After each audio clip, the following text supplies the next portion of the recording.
저는 사랑하는 여동생이 60살입니다. 그래서 다른 곳에서 언니와 노모는 2층에 단독주택에 살고 아래층에 동생이 얼마 전에 일본에서 20년간 살다가 아주 이제 한국으로 귀국했습니다. 근데 동생이 거의 알코올 중독인 것 같습니다. 낮이나 밤이나 술을 마시고 술이 보약이다. 그리고 내 삶의 의미의 모든 전부다. 그리고 근데 그 부분을 노모가 너무나 마음 아파하시고 그래서 어떻게 할 수 있는 방법이 있는지 스님께 여쭤봅니다. 알코올 중독은 병원에 입원해서 치료를 받는 길밖에 없습니다. 그러니까 이제 병원에 입원을 시켜서 치료를 받고 그 다음에 이제 술을 입에 안 대야 되거든요. 그러니까 술을 먹는 게 문제가 아니에요. 이게 술을 먹고 또 필요하면 안 먹기도 하고 먹기도 하고 이런 거는 알코올 중독이 아니에요. 그러니까 술을 좋아하는 거지. 알코올 중독은 술이 일단 한번 마시게 되면 술을 멈출 수가 없는 거거든요. 이게 정신질환에 속합니다. 알코올 중독은. 그렇기 때문에 병원에 입원해가지고 이제 강제로 한 일주일 정도 술을 입에 안 대면 또 정상적으로 돌아옵니다. 그렇게 해서 조금 해가 집으로 돌려보내면 또 한 달쯤 괜찮다가 어떤 계기래가 또 술을 입에 대면 또 이런 증상이 나고 또 병원에 가고. 그래서 대부분은 뭐 제가 본 사람들은 완전히 치료가 돼서 생활하는 사람은 드물고 대부분 다 일정한 경과가 되면 이렇게 자살을 하거나 아니면 스스로 병으로 죽는 이런 종말을 대부분 맞고 있는 것 같아요. 그래서 이 금주 학교 같은 자기들끼리 알코올 중독자끼리 모여서 늘 일주일마다 모여서 마음 나누기 하고 자기 경험 얘기하고 이런 모임에 나가서 늘 그걸 유의를 해야 그 자기 어느 정도 명대로 사는 그런 길을 갈 수가 있다. 그렇기 때문에 본인이 질문한다면 내가 이런 얘기를 해주지만은 그 문제를 옆에서 질문하는 것은 아무 도움이 안 된다. 그래서 질문자는 나이가 60이고 이미 20살도 아니고 60이 됐기 때문에 일체 집착을 끊는 게 좋다. 지 인생 지가 사는 거니까 어떻게 살든 그것은 본인의 인생이다. 이것도 뭐 큰 범죄를 저지르는 거 아니기 때문에 사실은 큰 문제는 아니에요. 형제간이나 부모 자식 간에 보는 게 좀 마음 아플 뿐이지.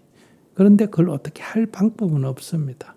특히 현대사회는 이 인권이라는 것이 있기 때문에 어린아이도 이제는 내 자식이라도 부모가 때리면 아동학대가 되고 내 부인도 내 남편도 학생도 군대 가서 훈련받는다고 때려도 다 폭력행위가 돼서 범죄가 되고 처벌을 받습니다. 그리고 이런 것을 본인의 의사에 반해서 강제 입원을 시키면 다 인권 침해, 범죄에 들어가게 된다. 이런 얘기요. 오늘 그 기사를 보니까 손자가 핸드폰을 잊어버려서 할머니가 손자 데리고 학교가 다 끝난 교실에 들어가서 찾았어요. 근데 선생님이 그 아이 할머니를 이렇게 무단 침입죄로 고발을 했어요. 이게 오늘날의 세상이에요. 이게 옳다 그러다가 아니라 오늘의 세상이 그렇다. 그래서 타인의 의사에 반해서 어떤 것을 좋은 뜻으로 해도 그것은 다 지금은 범죄에 들어간다. 이런 얘기예요. 그러니까 내가 어떤 여성이 좋다고 어떤 남자가 좋다고 껴안거나 뒤에 가서 포옹을 하거나 뽀뽀를 하거나 하면 다 성추행죄에 들어가지 않습니까? 좋아해서 한 행동이지만은 타인의 의사에 반하면 다 범죄에 들어간다. 그러니까 그것은 전에는 애 교육을 위해서, 학생을 지도하기 위해서, 훈련을 시키기 위해서, 사랑하기 때문에 이게 다 그런 식으로 합리화가 됐는데 지금은 그렇지가 않다. 그러니까 가슴 아프지만은 이것은 동생의 문제가 아니고 자기 집착의 문제다. 오히려 이렇게 보고 안타깝다 하더라도 그게 너무 연연하지 말고 자기 인생 자기 살도록 두는 게 좋고, 그 다음에 이제 뭐 술을 사주거나 돈을 주거나 이런 거는 안 하면 되죠. 난리를 피워도, 그러니까 돈 없다 그러고 나는 돈이 있어도 너 술 먹는데 돈 쓰고 싶지는 않다. 이렇게 해서 단호하게 관계를 안 좋은 거를 하는데 지원을 안 하는 그런 단호한 태도가 필요하다. 그러나 더 이상 술을 사주고 또 걱정하고 이거는 바보 같은 짓이다. 이렇게 생각합니다. 네, 스님, 동생은 경제력이 없습니다. 경제력이 없어서, 제가 직장 다니면서 동생에게 얼마씩 돈을 대주고, 이제 이런 입장인데, 좀 전에 말씀하신 술을 사주지 말라 그랬는데 동생이 차가 없어서 제가 술을 사가지고 동생 갖다 주고, 근데 그러는 제 자신을 진짜 손을 끊고 싶은 그런 마음이 생길 정도로 동생은 이제 다니면서 술을 사서 먹지는 않아요. 근데 저와 저 언니가 너무 안타까워서 술을 사다 주고 또 생활비를 주고 지금 그런 입장인데, 스님 말씀 들으면 생활비를 안 주게 되면 동생은 살 수가 없습니다, 스님. 네, 그러면 자기가 이제 그렇게 해서 생활비가 없기 때문에 뭐 범죄를 저지르거나 안 그러면 죽거나 자살하거나 뭐 그런 거하고 비교해서 그래도 자살하는 것보다는 그냥 술 먹고 그래도 하루라도 더 사는 게 낫다. 이제 그 두 개 상대적 비교를 해서 술을 사다 주는 거는 괜찮다는 거예요.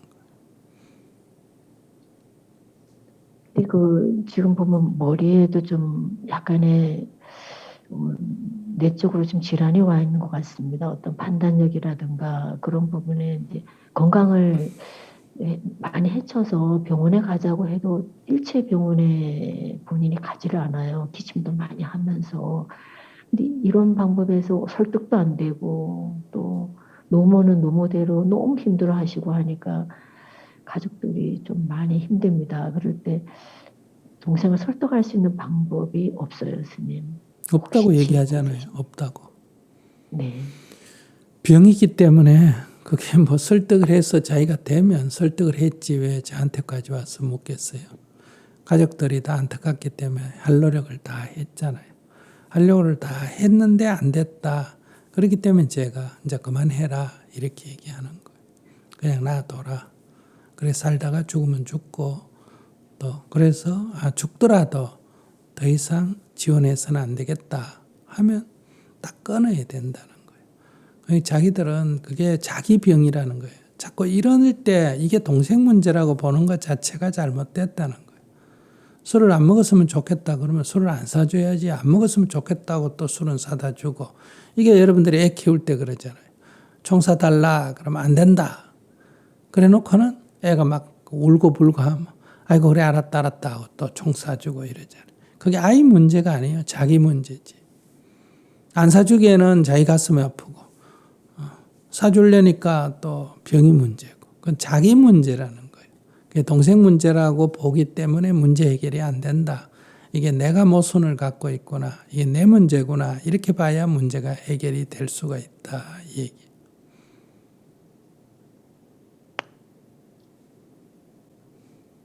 네, 스님. 잘 알겠습니다. 네. 네, 고맙습니다. 네. 여러분들은 다 남편하고 갈등이 생기면 그 남편이 술 먹으면 남편이 술 안 먹었으면 좋겠다. 이 남편 문제로 보는 게 세상 아닙니까? 비가 안 오는 거를 비 문제라고 생각하니까 기우제를 지내고 이랬잖아요. 내 문제라고 생각하면 비가 안 오면 지하수를 팔든지 뭐 밭에다가 다른 종자를 심든지 이렇게 해야 될 거 아니에요. 여러분들은 다 내 문제가 아니고 이걸 다 엄마 문제고 동생 문제고 딸 문제고 아들 문제고 이렇게 생각하기 때문에 헤어나지를 못하고 그래서 그 사람 문제이기 때문에 그 사람을 고치려고 그러잖아요. 그 사람을 고치는데 내 힘으로 못 고치니까 나한테 와서 지금 스님 보고 좀 고쳐달라 그러잖아요. 스님이 그런 거를 고칠 수 있는 능력이 있으면 지금 푸틴을 고쳐가지고 전쟁을 막지 뭐 때문에 그거 고양이 키우는 거 그거 고치는 게 뭐 그래 중요하겠어요. 술 먹는 게 그게 무슨 그래 큰 중요한 일이에요. 지금 하루에도 수백 명이 죽는 전쟁을 일으키는 사람도 저도 보고 그냥 있는데. 그러니까 여러분들이 좀 생각하셔야 돼요. 그러니까 여러분들은 그러기 때문에 자꾸 비는 거예요. 부처님 하느님한테 빌어가지고 자꾸 우리 남편 술 안 먹게 해달라, 우리 딸 술 안 먹게 해달라, 우리 동생 술 안 먹게 해달라, 우리 딸 정신 차리게 해달라 이런 식으로. 그러면 하느님을 믿는 사람들이 왜 푸틴이 저렇게 사람을 죽이는 전쟁을 일으키는데 교황은 뭐하고 그 유명한 목사는 뭐하고 그 유명한 스님들은 뭐해요? 그렇게 기도빨 잘 받는 사람들이 기도 좀 해가지고 하느님의 힘으로 좀 정신 차리게 하지.